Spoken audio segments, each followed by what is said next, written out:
Imbierna na naman ang mga fan nina Barbie Forteza, David Licoco, kay Jack Roberto. Kasi naman, biglang nag-post si Jack sa Instagram niya ng video na tinutuko siya ni Barbie. Sabi nga nila, bakit ngayon pa gagawin ni Jack yun, kung kailan ibinibenta na ulit ang Barda sa seryeng Pulang Araw, kasama sina Sanya Lopez, Alden Richards. Actually, ang ganda, ang sweet ng video na markang paywa yun, na si Barbie nga ang humalik sa pisngi ni Jack, na nasundan pa ng ibang mga ganap nila sa birthday party na markang paywa yun. At dahil inulan na naman agad ng mga batikos, kaya walang choice si Jack kundi ay limit ang comment sa video na markang paywa yun.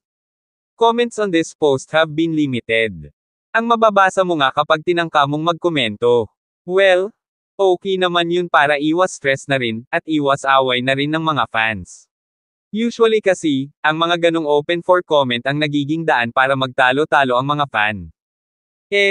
Dahil si Jack, alam na niya na kapag may ganong paandar siya, nakasama nga si Barbie, automatic na agad na may mga maiirita, at may mga matutuwa rin.